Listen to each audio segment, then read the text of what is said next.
let's quickly shift our attention. And I want to begin by, stating the obvious, which is that in our country, in India, doctors are not just, just another professionals. They are considered gods, Bhagwan. We trust them with our lives.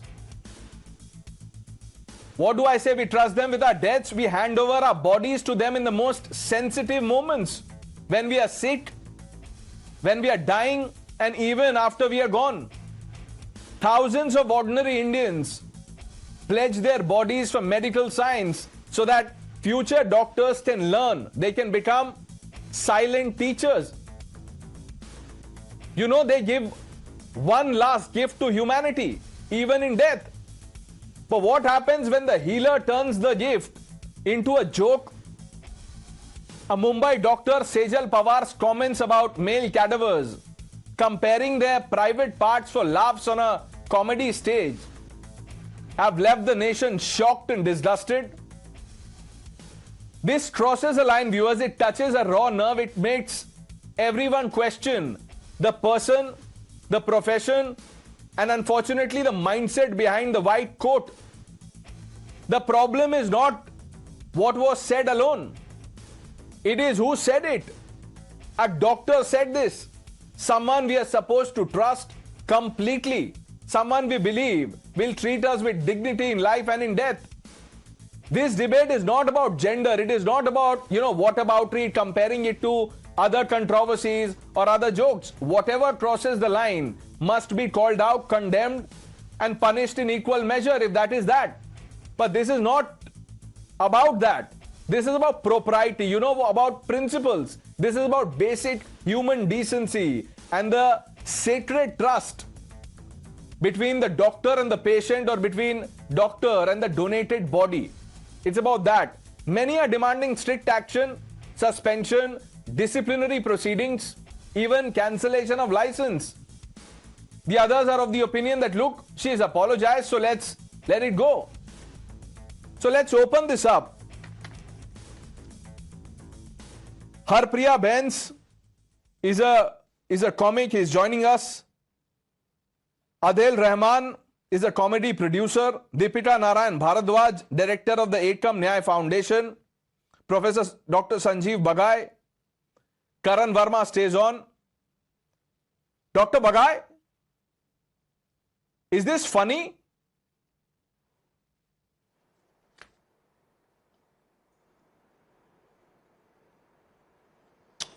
Good evening, Pranesh. I think this is a very sad and unfortunate testimony in today's era of seeing young students or young doctors portray disrespect and lack of dignity for the cadavers, for people who are dead. I want to put it in very straight words that cadavers are our first student, they are our silent mentors, they are our first teachers. And they teach us so much in life that further on for the next 50, 70, 80 years, what we have learned in anatomy is what we live and die for. There has to be dignity after death.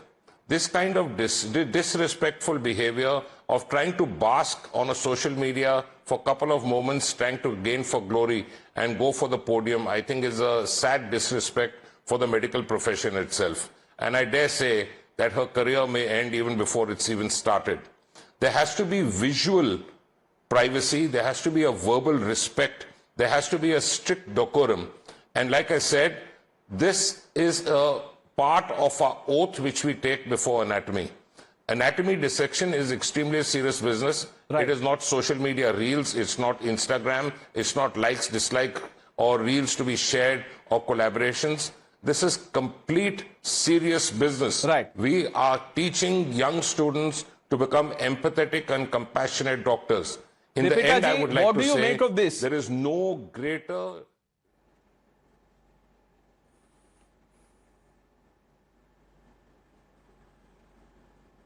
Deepika ji, if you can hear me, ma'am, what do you make of this? Pranesh, see, whether it is Himanshu Jangra or Dr. Sejal, I think what they have said during that comedy show is something that no one in a sophisticated society or a sober society can, either, accept or, can slightly be okay with. So both of whatever they have said, both of them have crossed a line. It needs to be condemned, and there is no acceptance for such crass comments and such disgusting comments to be made. But Pranesh, my only limited submission is this. In a country where we have 5.5 crore cases pending in our courts, do we now want to file FIR on people and have them subjected to criminal justice system where serious cases like rape, like murder, like suicides have not reached a justice point at all? What happened when the Samay Raina controversy also happened? There was so much of hounding, there was so much of media debate, and eventually what came out of it? Nothing came out of it. People are still cracking these jokes, people are still going to these comedy shows, and it just kind of is a mockery. What we miss here, Pranesh, is that in any developed world, there is a punishment called community service. Some of our courts in India have also given it, but I think for mistakes like this, I think criminal justice system also talks about reformation. So, send these people for community service. They will learn and they will be apologetic a lot more than having an FIR registered on them. Harpriya ji, where do you stand? I mean, there are many people who are saying that, let's not be too touchy. The others are of the opinion that, a line has been crossed, breached.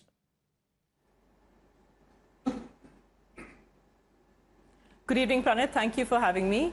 Yes, absolutely. This was disgusting, disrespectful and filthy, and definitely needs to be called out as much as the 370 biryani boy was called out. This is just uncalled for. Absolutely. And having said that, while the 370 guy lost his job, definitely there has to be some kind of action that needs to be taken against this girl, this young woman, who also spoke extremely bad, filthy words, which are not comedy. I don't know why everybody is calling it a comedy show. This is a disgusting show. It's far from comedy.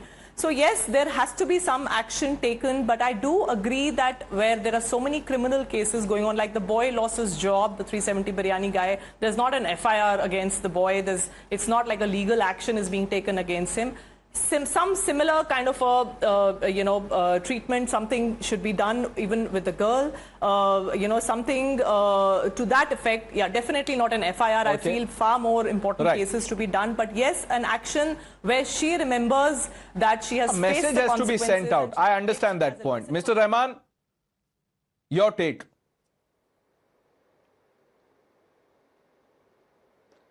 See, whatever that has happened is very unfortunate, it's very shameful. As a comedian and a comedy producer, and currently stand-up comedy is under fire again. So let me clarify this one thing, that stand-up comedy is not about, talking to the audience and making these kind of comments. Stand-up comedy is a beautiful art form where people write jokes for years and then perform.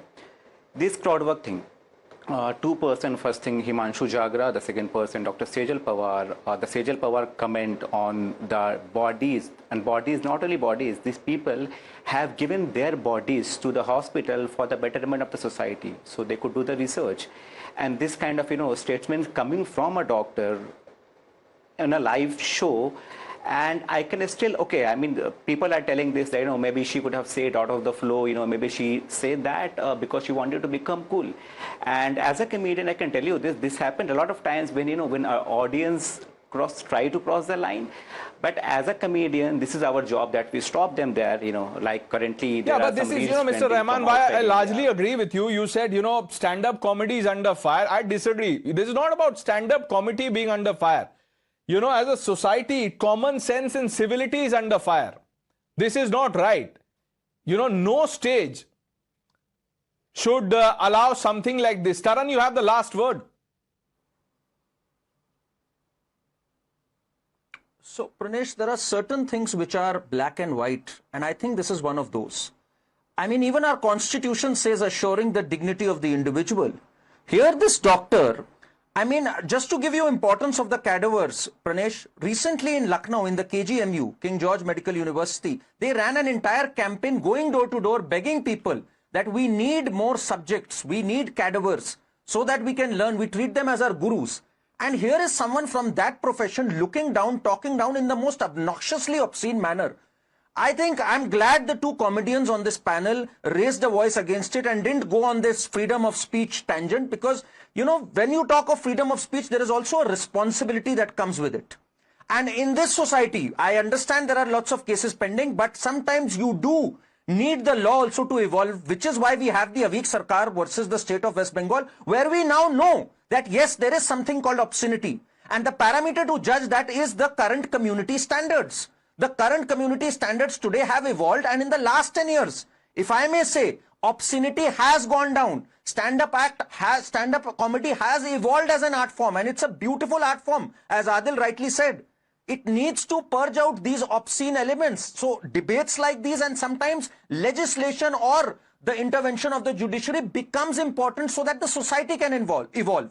I understand there are lots of cases pending, but these two people, I'm glad they are being called as rotten apples, as they should be. They said we are naive, we were naive. You were not naive. You were sadistic. Even the apology is insincere. You know, it's only fair that Dr. Bagai gets the last word. So we don't have much time, 10, 15 seconds, please.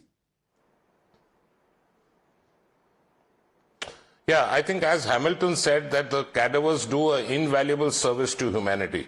I think we should respect life. We should respect life after that. We should respect the place where we learn. Medicine is not a place for chutkulas and latifas. It is not a place for stand-up comedy. You have enough avenues to practice your art elsewhere. Leave medicine alone for the serious. Thank you. On that note, let's wrap this up. I just hope better sense,